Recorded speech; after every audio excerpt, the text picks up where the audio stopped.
नमस्कार दोस्तों, एक बार फिर से अपनी पाठशाला में आपका स्वागत है। आज के इस वीडियो में हम सकल तलपट के अंदर क्वेश्चन नंबर 6 करेंगे, जो चैप्टर का आखिरी क्वेश्चन है। चलिए पढ़ते, सवाल में लिखा क्या है।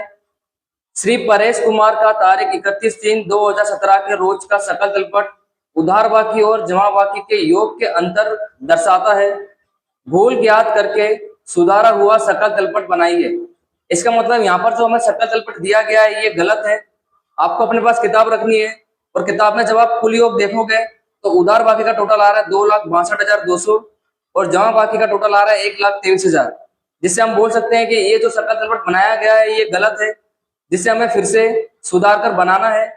तो इन्होंने जो सकल तलपट बनाया है ये पत्रक स्वरूप में बनाया है, तो हमने भी यहाँ पर पत्रक स्वरूप में सकल तलपट का फॉर्मेट बना लिया है। ठीक है, तो चलिए सवाल को शुरू करते हैं। जैसा कि नियम आपको पता है, जो उधार बाकी है उसको हम उधार करेंगे और जो जमा बाकी है उसको हम जमा करेंगे। ठीक है, सबसे पहले यहाँ पे लिखा है पूंजी। पूंजी देखिए उसने उधार करी है, जबकि आपको पता है पूंजी क्या होती है, जमा होती है। तो हम क्या करेंगे, पूंजी को जमा करेंगे। पूंजी कितनी दी है, 66,000। आगे लिखा है माल का स्टॉक। यहाँ पर ऐसा लिखा केवल माल का स्टॉक, कौन सा स्टॉक है वो नहीं कहा है, तो हम क्या मान के चलेंगे, ये प्रारंभिक स्टॉक है। ठीक है, प्रारंभिक स्टॉक भी क्या होता है, उधार होता है। प्रारंभिक स्टॉक उसने उधार करा है, इसका मतलब सही करा है, क्या करेंगे, उधार। आगे लिखा है खरीदी। खरीदी दी गई है हमें, खरीदी की शेष आपको पता है क्या होती है, उधार होती है। तो खरीदी उसने जमा करी है, हम उधार करेंगे 90,000। आगे लिखा है बिक्री।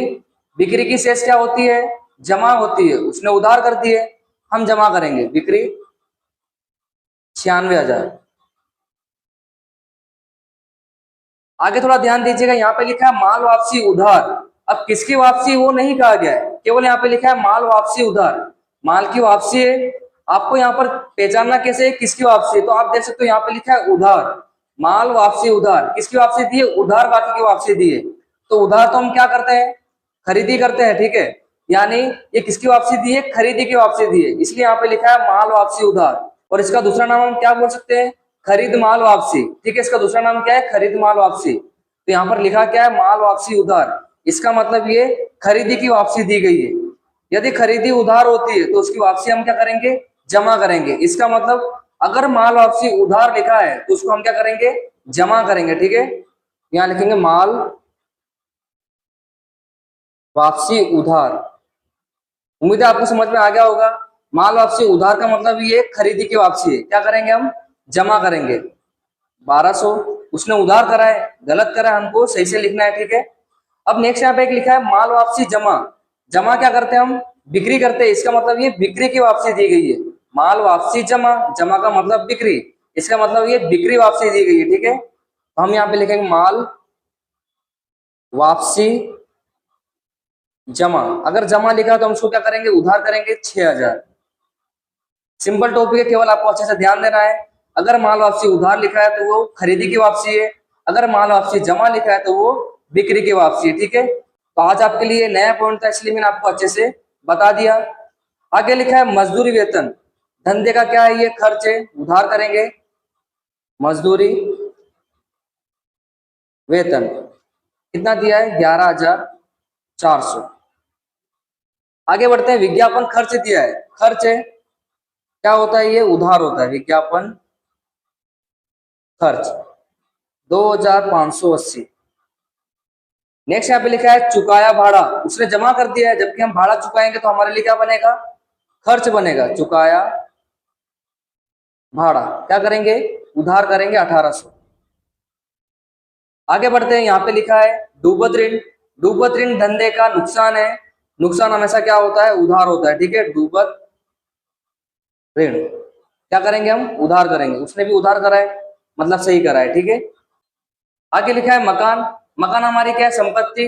संपत्ति की शेष हमेशा क्या होती है, उधार होती है। तो चलिए इसको उधार करते हैं।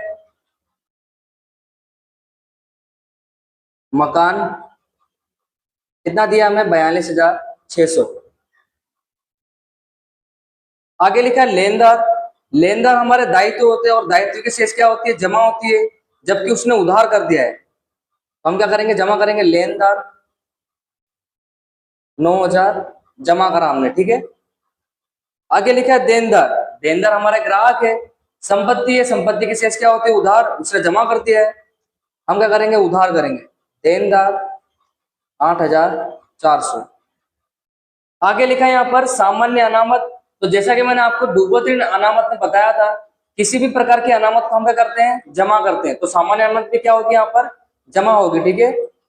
सामान्य अनामत आपको जमा करनी है 5,400। आगे लिखा आयकर। थोड़ा ध्यान दीजिएगा, दो प्रकार के इनकम टैक्स होते हैं, एक करवेरा होता है और एक आयकर होता है, ठीक है। जो करवेरा होता है वो धंधे का खर्च होता है, और यहाँ पर क्या लिखा है? आयकर। आयकर का मतलब होता है इनकम टैक्स। ये मालिक का निजी खर्च होता है, ठीक है। निजी खर्च को हम क्या बोलते हैं? आहरण। और आहरण की शेष हमेशा क्या होती है? उधार होती है, ठीक है। तो आयकर हम क्या करेंगे? उधार करेंगे। कितना दिया? 1,800, ठीक है। मैंने आपको बताया आयकर क्या होता है? मालिक का निजी खर्च, और निजी खर्च क्या होता है? आहरण। आहरण की शेष क्या होती है? उधार होती है। इसलिए हमने आयकर को क्या करा? उधार करा। अगर आपको ऐसा पता नहीं चल रहा है तो आयकर है, आयकर क्या होता है? एक प्रकार का खर्च, तो आप उसको उधार करोगे, ठीक है। नेक्स्ट यहाँ पे लिखा है बैंक शेष। संपत्ति हमारी क्या करेंगे? उधार करेंगे। संपत्ति की शेष क्या होती है? उधार, और उसने भी उधार ही करा है 2,820। नेक्स्ट यहाँ पे लिखा है डिविडेंड। डिविडेंड क्या होता है? मैंने आपको पहले बता दिया है। जब हम शेयर मार्केट में इन्वेस्ट करते हैं तो कंपनी को प्रॉफिट होता है। अगर कंपनी अपने प्रॉफिट में से हमें कुछ देती है तो हमें मिलता है, ठीक है। तो डिविडेंड हमेशा हमारे लिए क्या होता है? लाभ, और लाभ की शेष क्या होती है? हमेशा जमा होती है। तो डिविडेंड को क्या करेंगे? हम जमा करेंगे। डिविडेंड जमा होगा 5,000, और उसने भी क्या करा है? जमा ही करा है। नेक्स्ट यहाँ पे लिखा है प्राप्त कमीशन। प्राप्त का मतलब है हमें मिल रहा होगा, मिलेगा, तो हमारे लिए ये भी क्या है? लाभ है। प्राप्त कमीशन लाभ है, तो जमा करते हैं, और उसने भी क्या करा है? जमा ही करा है 10,000। लास्ट में लिखा है लेनी हुंडी। लेनी हुंडी हमारी चालू संपत्ति है। संपत्ति की शेष क्या होती है? उधार होती है। लेनी हुंडी क्या करेंगे? हम भी उधार करेंगे, और वैसे भी उसने भी क्या करा है? उधार करा है। तो इस प्रकार जितनी भी बाकी हमें दी गई थी उसे हमने इस पत्रक में रख दिया है। जो उधार थे उसको हमने उधार लिखा, और जो जमा थे उसको हमने जमा कर दिया। तो अब हम क्या करेंगे? लास्ट में टोटल करेंगे, कुल योग। तो जब आप इसका टोटल करोगे तो यहाँ पर आएगा 1,92,600। दोनों ही बस का टोटल कैसा आएगा? आपका समान आएगा, ठीक है। 1,92,600। तो इस प्रकार यहाँ पे जो परेश कुमार का गलत सकल तलपट दिया था हमने उसको सुधार कर लिखा, और उसका आंसर भी कैसा आया? समान आ गया 1,92,600, 1,92,600। तो इस प्रकार से ये वाला सवाल भी हमारा कंप्लीट हुआ। उम्मीद है आपको अच्छे समझ में आया होगा। तो इस प्रकार से चैप्टर भी हमारा पूरा हुआ। मैंने आपको सभी सवालों को अच्छे से सिखाया। उम्मीद है आपने सभी वीडियो को अच्छे से देखा होगा और सवालों को सीखा भी होगा, ठीक है। तो आज के वीडियो में अब हम इतना ही रखेंगे। मिलूंगा आपसे फिर से नेक्स्ट वीडियो में नेक्स्ट चैप्टर के साथ।